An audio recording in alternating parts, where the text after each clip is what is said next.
Well, this was a fascinating episode of Dementia Caregiving for Families. We talked with Heather Leigh, who is a grief recovery specialist.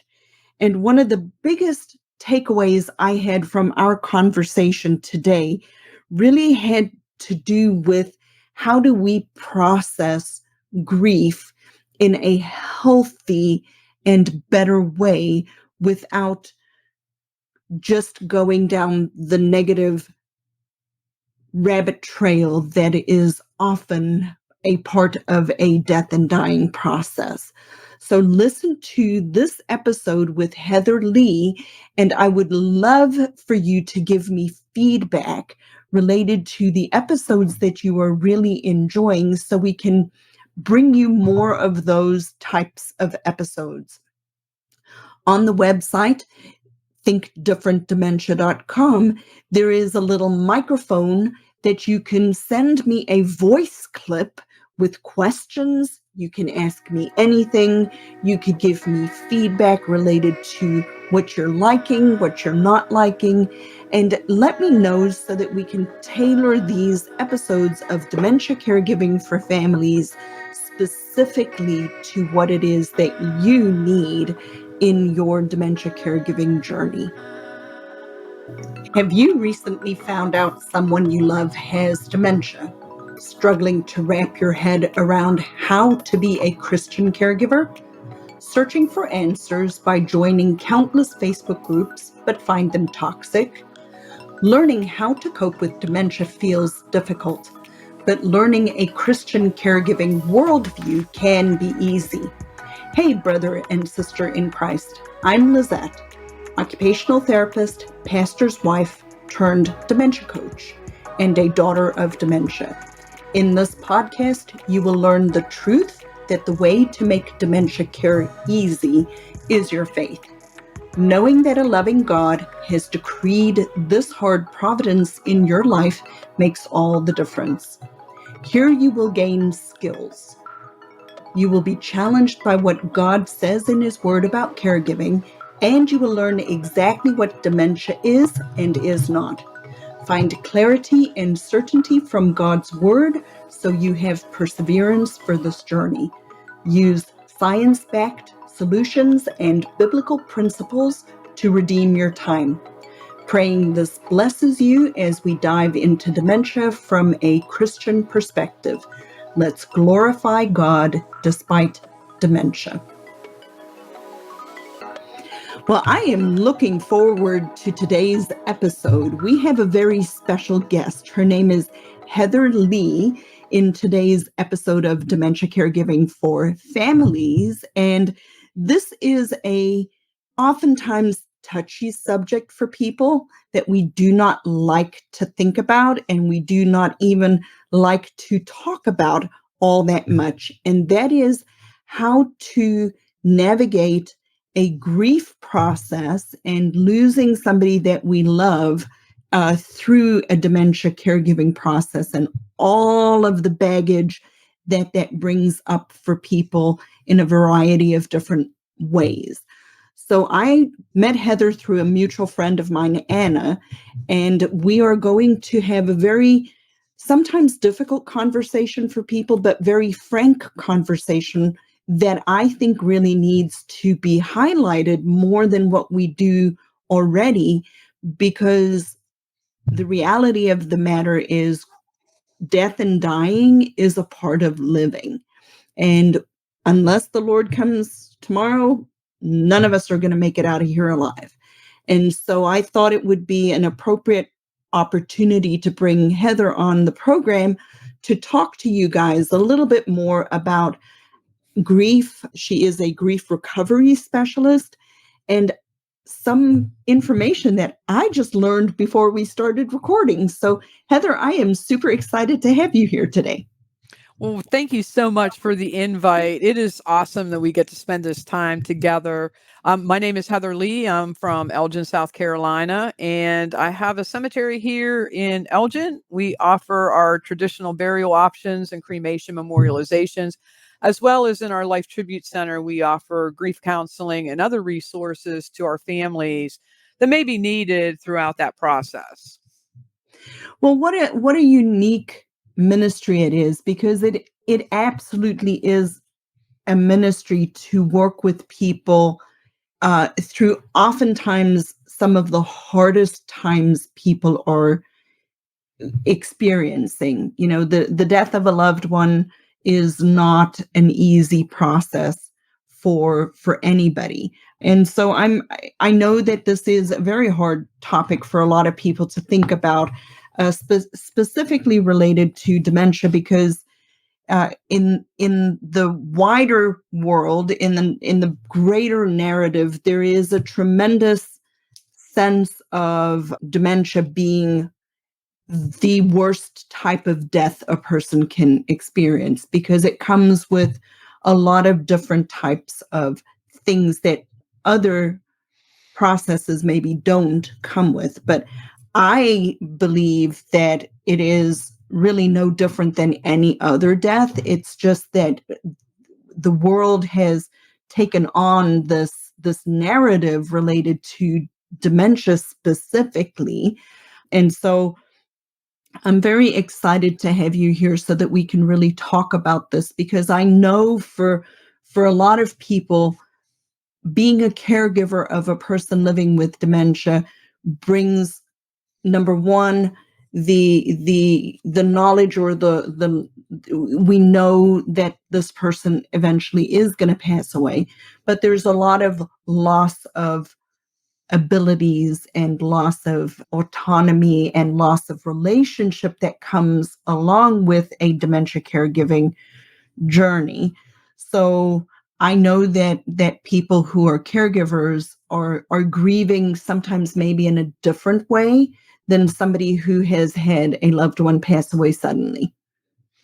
Right. And I think of it as the death by a thousand razor cuts.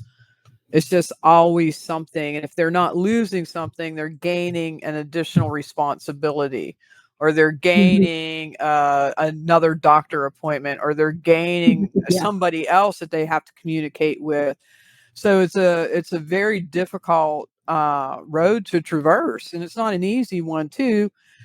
Everybody has an idea. Everybody's a little bit different. What I like to tell people, the reason why I do this is I'm a conduit. I'm a conduit for this individual to be able to stop, reflect on where they're at, identify those triggering thoughts, stop the Mhm. mad tape playing in the head, Mhm. so that they can sit still for a moment and figure out, why am I being triggered? Why am I having this response to this situation? Mhm. What does that look like for me? And then giving them good resources that they can follow up with, as well as start to begin to heal from within, Mhm. because they've lost the individual way back when. And then as the brain continues to die, or as the body either reacts physically in a harmful way, or regressing and not moving, that's a whole nother loss. So yeah, there's a lot to unpack with that, and I'm excited to be here to do that with you. I'm excited. Now, before we got started on our recording, I actually said, Heather, stop, stop. We're going to start recording because I want to ask this question, and we're going to start the program with this. So you said to me, and I'm like, can you say that again? You said to me, our response to grief is a learned behavior. Yes. Will you please explain to people what that means? Because I've had a couple of minutes to reflect on that. And yes, our response to grief is a learned behavior. And I don't think I've ever heard anybody say it in that particular way. So tell me So what that means. yeah, so think about a child out on the playground. Something goes awry. They're with their friends. They come back into the household. Something happened, they're crying, and the adult says, "Oh, what happened?" The child begins to explain the situation as they're crying, they're dusting their kneecaps off and whatnot. And the parent says, "Okay, well, that's enough of that. Here's a cookie." Okay, so we really don't know what happened. The child, and so the child, get my hands ready. So the child's down here. We're up here. You gave them the cookie. So they're eating the cookie. They go off to their room. They're feeling pretty good. And then they're like, wait a second. The sugar high begins to wear off. And then they get further down. And then they realize my feelings were never addressed. I don't even know what I was feeling. Like, we expect children to behave or feel or understand their feelings when they have no prior experience with this feeling. This is something new to them. Mm-hmm. And so now they've had the cookie, they go back to the adult, they're going back down the slump again. And what does the adult say? We don't cry over spilt milk. Or here's my other favorite one. You're going to keep crying. I'm going to give you something to cry about. So we have a grieving child over something. And now we're going to add physical abuse on top of it. Yeah, that's my favorite, So this is why I say our behaviors, our response to grief is learned. Grandma behaved like this during this type of a situation. Mom behaved, and now the granddaughter behaves. And so it's generational and learned. This is why I think we have some pretty challenging problems in school with some of our younger students, because we have adults that haven't been able to address their own emotional needs or their own grief situation. The other one, too, that I want to share with you, the other big loss that we have as a child oftentimes revolves around a family pet. Mm-hmm. So often our very first loss is a pet of some type. Mm-hmm. And instead of doing something to honor that pet, we may take the pet and bury them in the backyard. We may have them cremated. Those options are completely different now than when you and I were growing up. Right, for sure. Yeah, we buried them in the backyard and called it a day. The We big flushed problem. my goldfish down the toilet. Oh no, the aquamation. So, the big thing that we run into is that the pet passes away, and then by the next day or by the weekend, we're like, hey, let's go out and get a new pet. Well, maybe the kid doesn't like that pet. Maybe, they just want to sulk and feel sorry and sad and cry and miss their beloved pet that they had all those years with. It's something that we just as adults don't think about. We think about, oh, let's hurry up and do this. The other thing too, I want to comment on, the learned behavior portion of it, is that we don't take the time to understand our own feelings. So I had a client who came in, and the first thing she tells me is, I've had 16 years of therapy. And so I'm counting backwards. And I'm like, dear God, that's about since you were 13, 14, 15. She said, yep. And I said, so what brings you to me today? She says, I have no more coping mechanisms. I'm out of coping mechanisms and I can't gain control of my feelings. And I'm like, have you ever thought about feeling your feelings? Instead of saying, oh, I can't feel this way. I can't have a cry.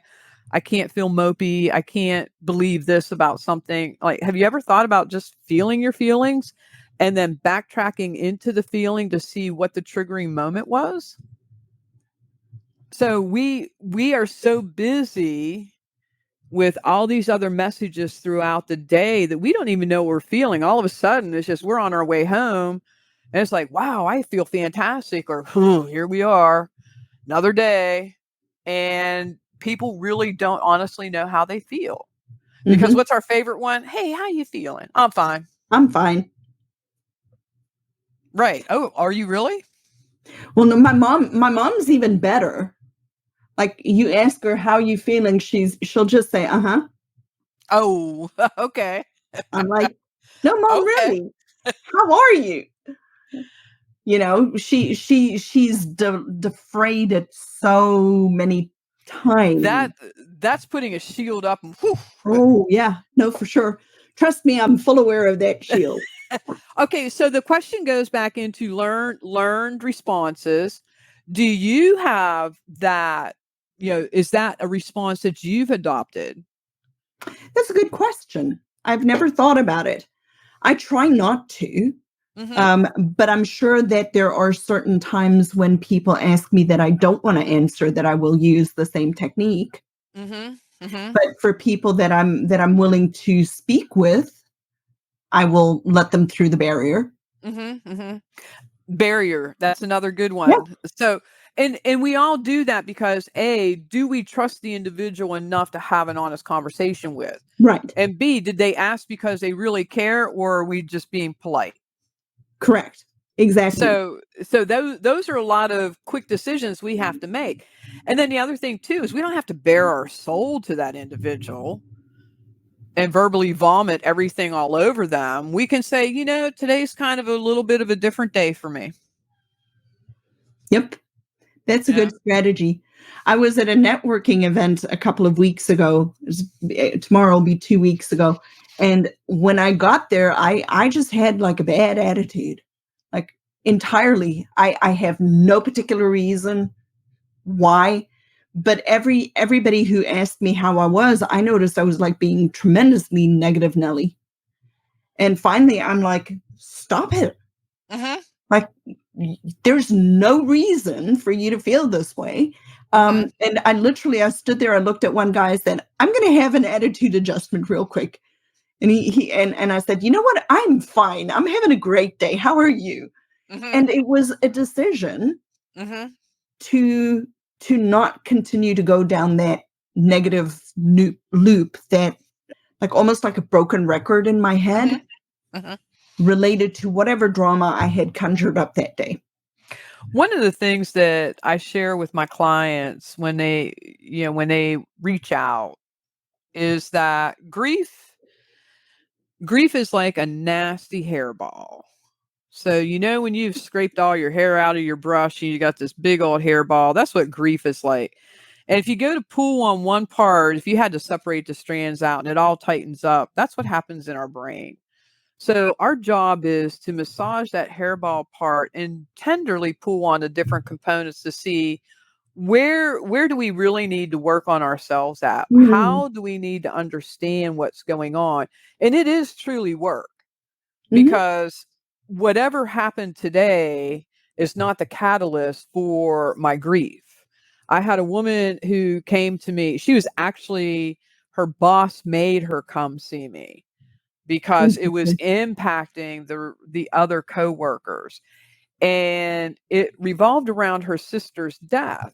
And so there were three sisters, and the one that had passed away was the mediator. She always kept Oh, the mhm. peace. So the elder one and the youngest one really didn't communicate well, or they communicated in a way that was not helpful.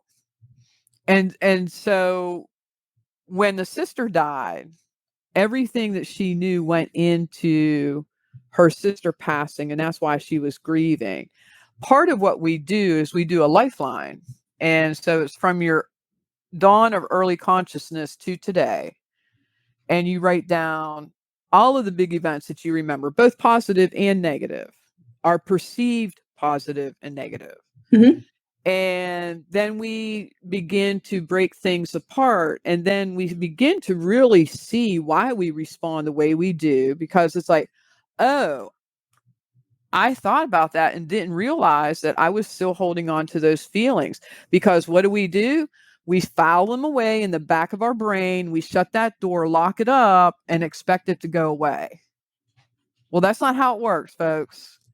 It will come crawling back out. It will find a way out. It will bust the lock, and it's going to hit you like a brick when you're unexpecting it, Mhm. or when you least expect it. So those are the things that we work with, is to really dive into and pull out those components. And then sometimes too, some of our grief is driven by a particular family member or somebody close, especially when we have families whose children grew up in a dysfunctional family with alcohol or drugs, domestic violence.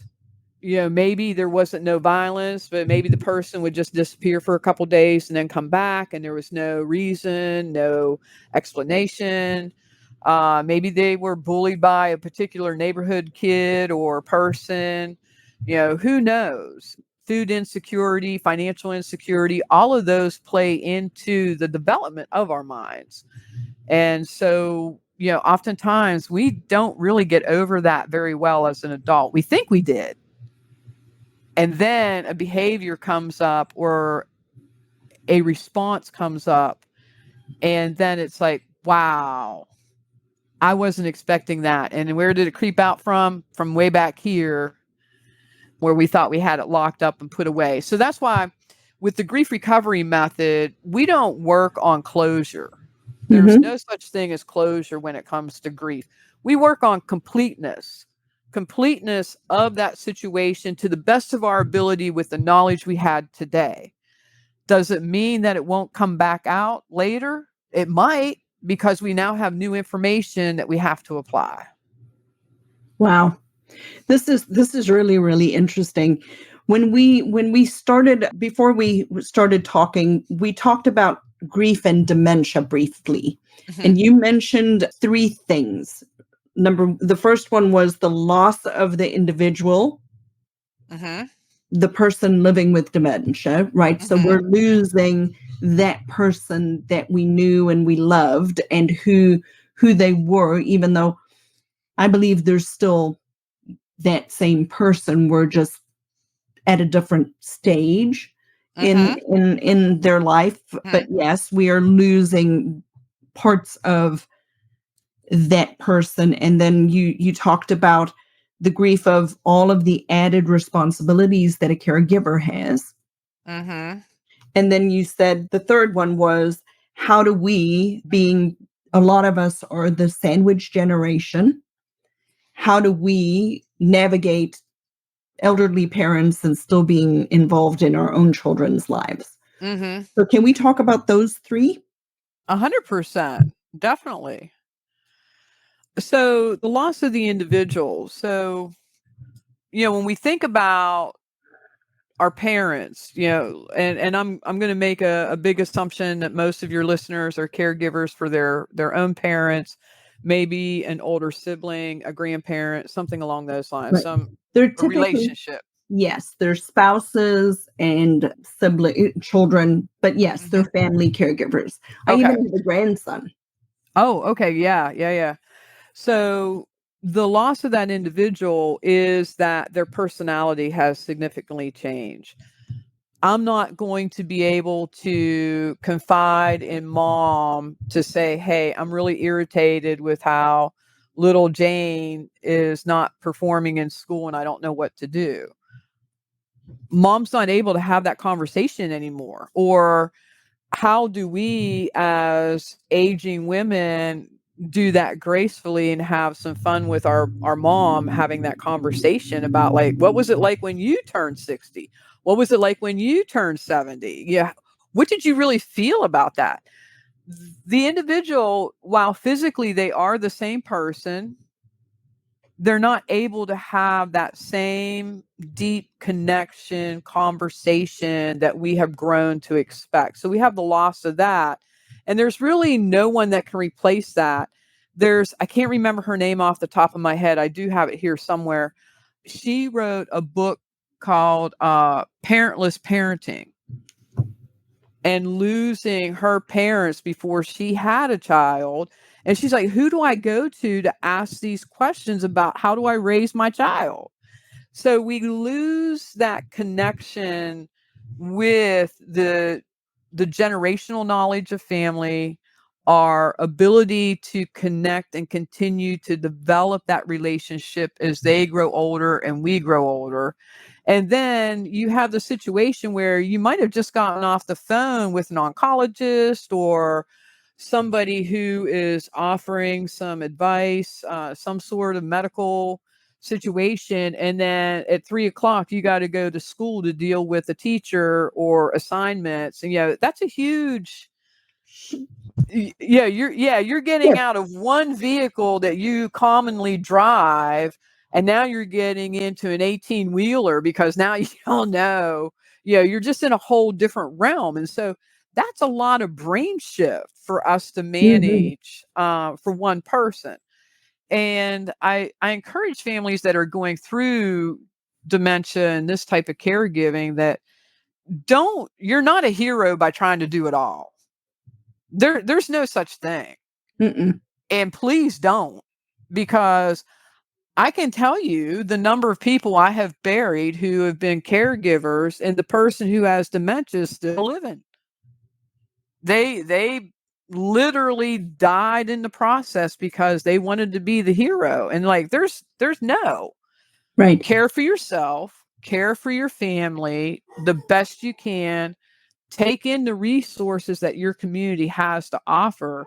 And if you have doors that are shutting, go somewhere else. To me, a hurdle is something to go around, under, through, over. Don't stop just because somebody said no, or they can't do it, or they don't know. Mm-hmm. Yeah, I agree 100%. Did you know that caring for a person with dementia doesn't have to be this hard? If you are struggling and you would like to join our next free workshop, the topic of the workshop is 3 tips how to avoid challenging dementia behaviors without stress, anxiety, or burnout.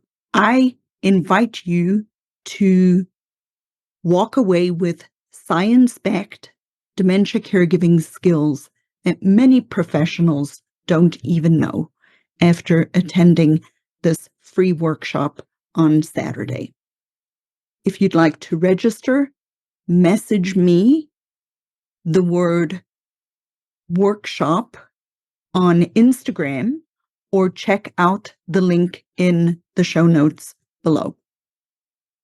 Absolutely, but for sure, it is so challenging in how many barriers the healthcare system throws up that really, I believe, totally compound what you just described. I mean, your conversation about imagining somebody is just getting off of the phone talking with the doctor about mom, whatever medical stuff, and then turning around and doing a 180 in a different vehicle, picking up the kid. But the barriers of the healthcare system has been something that I never recognized as a healthcare provider.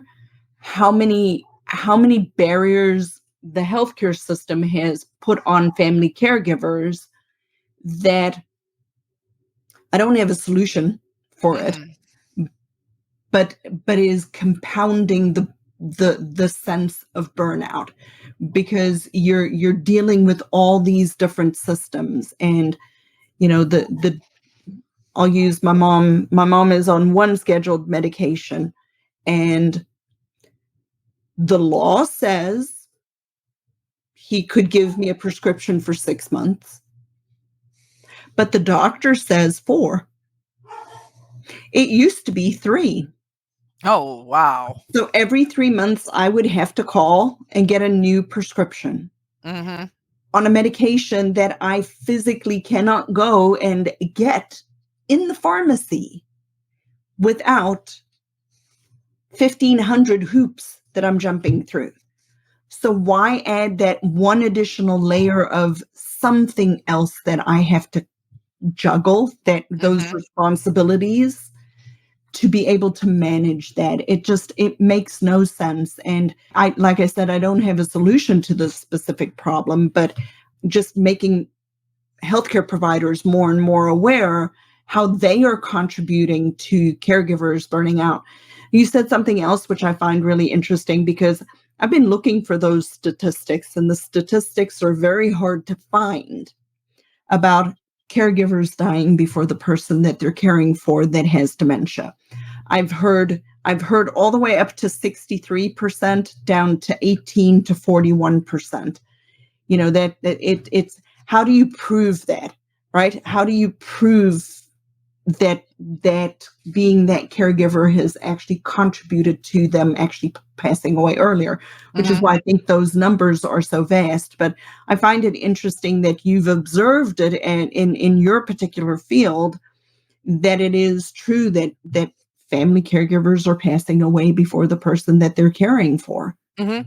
And it's just like the other one that is kind of like an unfounded statistic. It does exist, and that's like dying of a broken heart. Mhm. If you have somebody, a couple who's been married, like we just buried a gentleman, he and his wife have known each other since 8th grade. They have been together like beyond 50 years. I think it's probably closer to 65. And I had forewarned the daughters.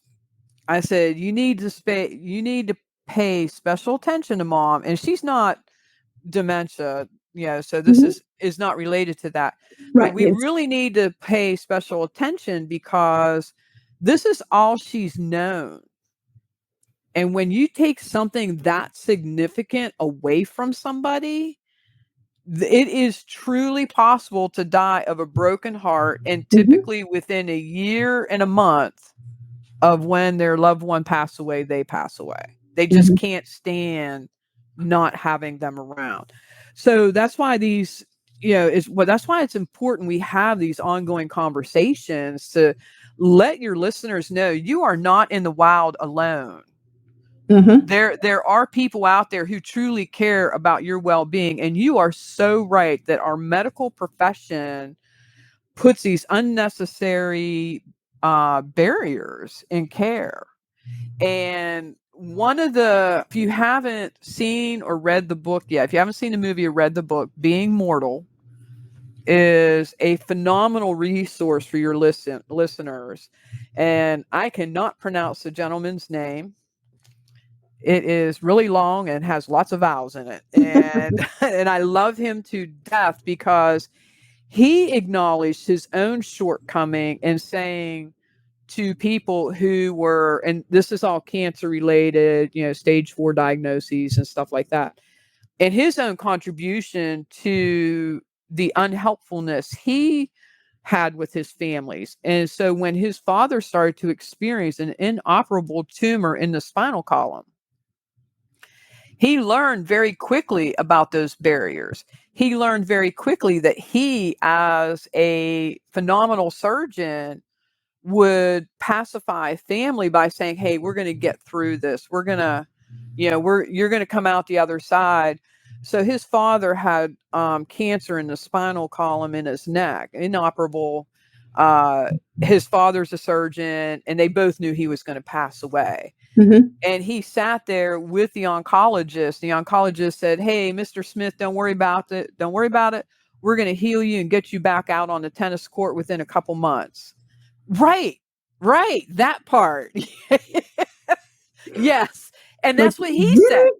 And he's like, he and his father were like, we are like knee deep in the medical profession, and that's not going to happen. This man is dying. So then what do we come up with? What is our course of action? What do we do so that you're comfortable, so that I'm comfortable, so that we can do all of the right things? And it's the same thing when we're caring as caregivers. We want to do all the right things. Unfortunately, those barriers are there. And like I said, man, find a way up, over, around, under, through. Yep. Don't let it stop you. Absolutely. I 100% agree. I couldn't agree more, to be honest. But I'm definitely going to look up that. I've heard of it before, but I don't think I've ever seen it. And then the other thing we talked about briefly before we came on was about negative thoughts. We all have them. I know, right? And the voices in my head are loud sometimes. Yes, very loud. So sometimes I've heard when individuals come to see me in my office, first thing I tell them is, number one, these are the safest 4 walls you're ever going to have. The walls don't talk. I don't talk. For your listeners, when I share stories, they are general stories, not anybody in specific. Mhm. One of the common themes I hear when people come in is like, I'm a bad person because I really wanted dad to take that last breath a month ago, and here we are.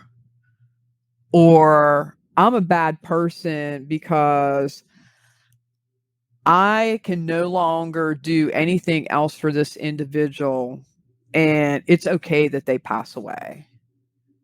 And it's like, these are human thoughts. And I shared with you my own story with Aunt Susan. 18 months from the date of diagnosis to when she finally passed, we had a lot of ups and downs. I thought I was going to be burying my other aunt instead of Susan. There was a lot of situations involved that we had many medical barriers. And, my daughter was getting ready to graduate from the Air Force in Texas, and we were ready to go to Texas. We'd already taken Susan down there once. So she had the opportunity to see my daughter and to experience that situation. And we were just like holding vigil for her at this point. We knew her time was getting closer. And I'm like, come on, Aunt Susan, it is okay to take that last breath, because I got by now ready to go, because I got to get on an airplane. And it was probably, I think, 2 a.m. that morning that she ended up passing away. I'm not a bad person for having those thoughts. There is nothing we can do for this individual at this point. We've given it our all. We've done everything that we can. We love this person to death, and we want to do the best that we can for them. So those negative thoughts that people have, the problem we have is there's really no safe space to share that, because somebody's going to say, "Oh, you shouldn't say that. You shouldn't think like that. You should be positive. You should be this. You should be that." Well, maybe you shouldn't be giving me an opinion. You know? So that's why I tell people, it's like, it's okay to have those thoughts. We are human, and it is okay if they creep in there. Now, if it's a horribly negative thought and you act on something that you should not be acting on, definitely reach out to somebody very soon, very quickly, because there are some thoughts that are very harmful. This is not what we're talking about. We're talking about those thoughts of like, the person has lived their best life. It's okay for them to go. So a follow-up question, and we didn't talk about this earlier on, so forgive me if I'm stepping into something inadvertently, because it's not the intent at all. But one of my experiences with family caregivers is like the ones that are successful caregivers over the long haul of a dementia caregiving journey actively work on how they think about the process. I'm not saying that they don't have those thoughts, because I know that I do. You're driving me nuts. Why are you doing that? Or Right. I'm like, I've had it. I'm done. I'm not doing this anymore. Those, the normal human thoughts that people do have. But the difference that I've noticed with people is that the people who stay in those thoughts, like those negative thoughts, are absolutely normal. I agree. But what do we do with them so that they don't consume people is really probably the question I have, because the people that I've worked with over the years that were consumed stayed in those negative thoughts. And for those individuals, I would say that they feel as though they're trapped. And think of it as like they've fallen in this deep well. And there are days that they can see the sunlight and they're climbing out and everything's good. And then something happens and they slip further in. They just can never get to the top. Those individuals really need help. They are seriously burned out. They need to have a total brain change. They need a break from their situation. And, in the course of caregiving, part of our losses are the relationships with our significant other, or the relationship with our own children, the relationships we have outside of our own household. So that's where we run into some significant problems, that this person literally is withering away because the tape running in the head is running full speed ahead, and they can't stop it. So one of the things I tell my families or the people that come see me is like, look, sometimes our brain has gotten so far away from us that we need to do something drastic. And so, as silly as this sounds, I will tell people who recognize that the tape is playing and they can't stop it, is they have to have a physical reaction. So, like if I'm driving in the car and something just falls in my head and I can't stop thinking about it, I will literally say out loud, stop, and sometimes clap my hands, have a physical noise, because that stops the brain going, oh, wait a minute, she's called upon us. What do we got to do? I And love so, that strategy, though. yeah, because now it's like, oh, you're waking me up. And then we have to figure out, why are we stuck in those thoughts? What is the triggering moment? Because if it is somebody is calling 8 a.m. every morning with the same song and dance, and so well-meaning friends who say unhelpful things. Okay. I'm going to use that as an example. So let's say we have somebody calling us 8 a.m. in the morning. Hey, how you doing? Oh, last night was really rough. We didn't sleep well. We had, mom got up a couple times. Da, da, da, da. Oh, you know what? Just da, da, da, da. And they're really not offering you anything helpful. And it just kind of feeds into the negativity. And, we as a person have so many negative things around us. I mean, think about your day. Wherever you're driving, you have whatever's on the radio, you have crazy people driving around you, you have billboards, you have other things that are in yards or whatever that you see regularly. Our brain is cataloging it. We are not paying attention, but our brain is cataloging it. And then you have on the TV, you have the news, you have this, that, and the other thing. You have, just as soon as you step out of your safe zone, we're inundated all day long with negativity.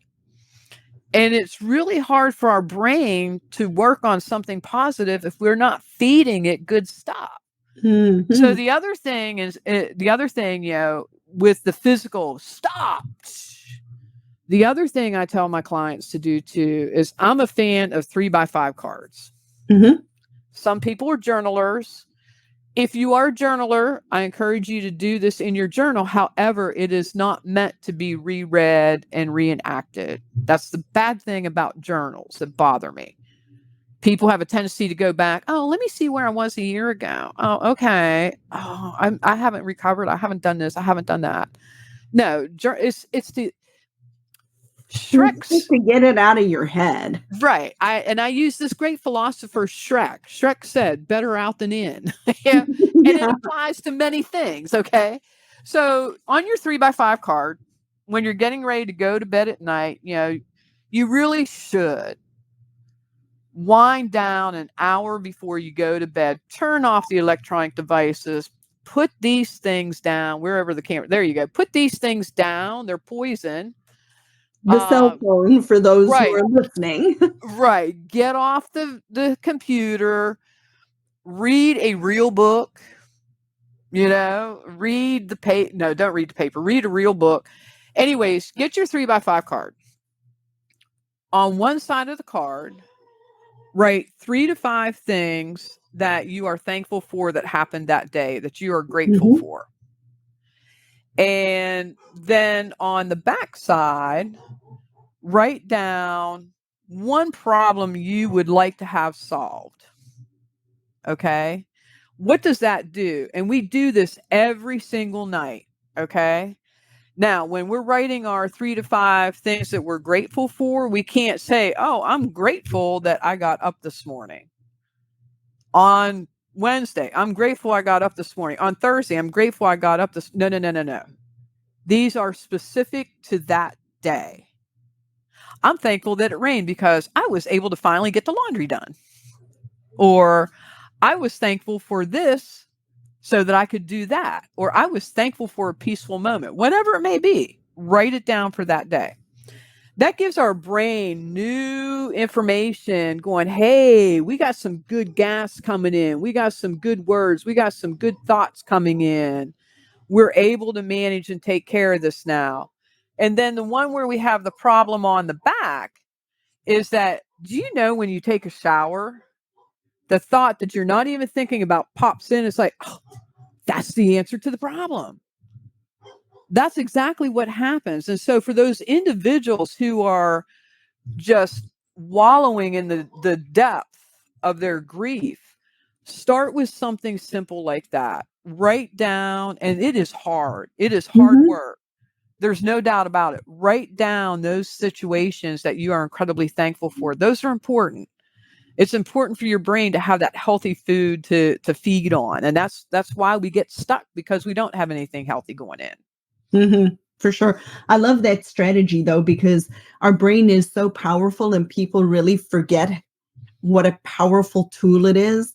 Like I always joke when I do presentations, our brain is like a Tesla, right? Oh, It's one of the best, computers in the entire world, but we don't think about it that way. We just no. we take it for granted. And our brain is wired to problem solve in our sleep. Hmm. That's why I say do before you go to bed. Yep. And then you'll notice it. And consistency is important. Don't do it on Monday and expect it's going to help by Friday. So consistency, feed the brain good stuff so it has that to work on.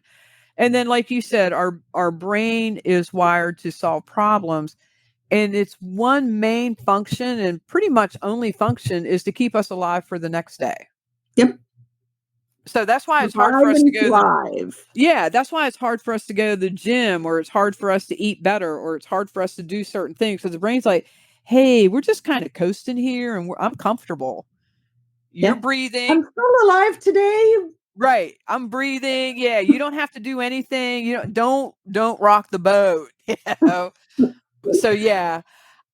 Have you seen Inside Out?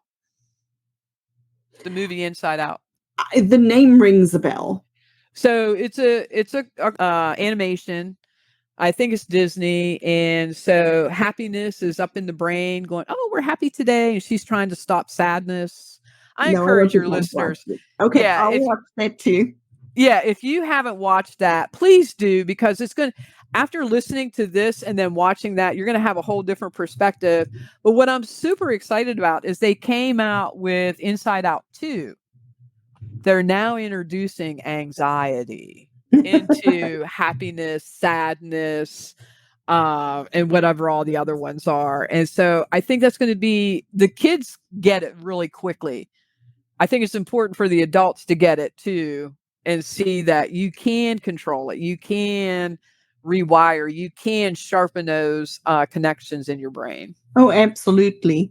We definitely control how we respond to what happens. Mm-hmm. Mm-hmm. Even though we choose sometimes not to, we can control Right. how we respond to. And I do like what you said at the beginning. People do need to feel what they feel. You do Mm-hmm. need to feel what you feel. And my husband has taken some biblical counseling classes and so on. And your emotions are valid. You feel Mm-hmm. what you feel, but they're not necessarily always reality. That part. That part, you feel what you feel. I'm mad because, a car moved in front of, cut me off or whatever. But the reality is they may be having a woman in labor in the car and trying to get there. And so, it doesn't make it reality. Mm-hmm. Mm-hmm. But it's real to us. So we have Mm-hmm. to acknowledge that what we're feeling is real. But I have really enjoyed this.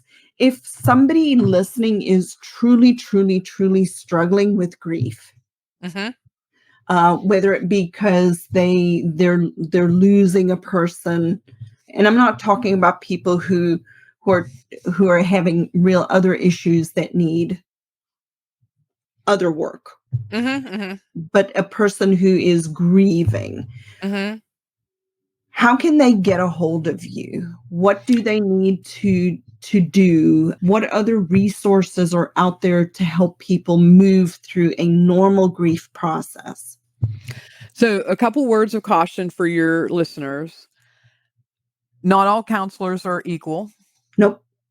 And not all services give you everything that you need. And what I mean by that is there are some employee benefit programs, and sometimes the provider will say, well, this employee is only eligible for a 2-hour visit, or, they can only do this. So I encourage your listeners to be thorough. And also, if the counselor is not giving them what they need, say thank you very much and leave. Mm-hmm. I had one of my clients, her husband committed suicide in their Mm. home, in their bed. And so every time she went to see this therapist, he was like, so let's go through the events of the night again. Like, she could still smell the blood, she could still smell the gunshot, she could still hear things. And so every week it was like, let's just relive this whole thing. And she ended up finding me because I got that call at 2 a.m. And it just so happens that another individual that I have known briefly through some sort of networking organization was like, Heather will take good care of you. And I got that call at 2 a.m. and he answered. And my client, she was like, who answers their phone at 2 a.m.? And I said, the people who need me. Mm-hmm. Those are the people that are calling at that time. Now, please, I'm not encouraging your listeners to call me at 2 a.m. Right. So No, I understand. But in case of emergency, yeah, this was a big situation because right. the whole thing just happened. So I want your listeners to have the courage and the permission. It's okay to say, you're not the one that's helping me. I need this. It's okay to say that. Mm-hmm. So, if they are in their area, I can do online. However, I encourage them to go to the Grief Recovery Method. And there are a ton of counselors who have the same training I have, and they're all over the world. And so our goal for the Grief Recovery Method is to help as many people possible in the shortest amount of time, to make sure that they get the help that they need. So that's one resource, the Grief Recovery Method. And then you can go and select somebody or several somebodies. If you want me specifically, you can reach out to me at heather@greenhavenmemorialgardens.com, or feel free to call my office at 803-419-7110. They can also text me at that number as well. Okay. Well, thank you so very, very much. We will make sure to put that information in the notes for people to be able to access a little easier. But what a blessing this conversation is, because too many people are afraid to start to talk about this earlier on. One of my biggest regrets, and I know this is also going to sound like a big shift, but like one of my biggest regrets with nursing homes is it took a very normal death and dying process out of people's homes, because nursing homes have only been around, a lot of people will probably not believe me when I say, but a little over 100 years. Mm-hmm. Like a little over 100 years, what we understand and know to be a nursing home. Mm-hmm. And people living with dementia have been around for a long, long time. It's funny that you say that. The other podcast I was telling you about, she had mentioned the layer outers, and I'm like, I haven't heard that term in forever. And it's the same thing with our nursing homes and a lot of other industries, that we have buffaloed a lot of people into believing that this organization can do this better than I can. Instead of saying, this organization is providing families and homes resources so that they can care for their loved one in the best way that's Yep. manageable for them. That's what we want to do. Absolutely. Now, are there some people who do not want to be around the ickiness of it? That's a whole nother. Yes, you're right. If you don't have the stomach for the ickiness, or if you don't understand how to care for another human, please don't do it. Mm-hmm. Yeah, please don't, because then you're bringing more pain and suffering to the person who needs your care as well as yourself. Yeah. And so those resources need to be out there. But you're right. We've taken even think about the birth of a child. We've Oh, taken the yeah. midwives out, and now we have, hey, the hospital is the best one that can do that. Are they really? Nope. You know? So find the combination of care that works best for your family, that works best for your individual. It's the same thing. It doesn't fit everybody, and that's Right. okay. Yeah, for sure. Well, Heather, what a blessing this has been. What a different type of a conversation. I really hope people, not I hope, I know people have found tremendous value from this episode, because it's a topic that we don't want to touch all that Mhm. much. And so I'm very grateful to Anna to have connected us so that we can have this conversation. And I look forward to having you on again in the future. I'm excited for that because I got a ton of topics we can cover. Oh, for sure. You're like me. Yeah, I can talk about everything. yeah, exactly. Well, here's the thing, and you're right. In your introduction, you said ministry, and what I do is a ministry because I have so many people who are like, how are you okay with advising people who are like in the worst time of their life? And I'm like, look, this is a one-shot deal. It's not like we get to go out and buy another car. It's not like we can get remarried again. It's not like any of these other things that we can do over and over and over until we finally feel satisfied with it. And that's why we end up with a lot of shoulda, coulda, wouldas at the end, because they didn't deal with it and they Hmm. didn't get the right resources, or they didn't ask the right questions, or they tolerated the ickiness and made everybody's life miserable. Hmm. Yeah. So it's like, I want people to live their best life, Hmm. whatever that should mean to them. It's not for me to dictate what it is. It's for No. you. I Yep. want to give you the resources. I want to give you the permission. I want to give you the courage to speak up on mom or dad's behalf or your older siblings' behalf, whatever it may be. You need to do that. Absolutely. Well, Heather, thank you so much. And I am looking forward to our next conversation. Me too. Thank you so much. It's been You're, fun. you're welcome. Thanks for joining me today, Success Seeker. I pour my heart and soul into this program to serve you.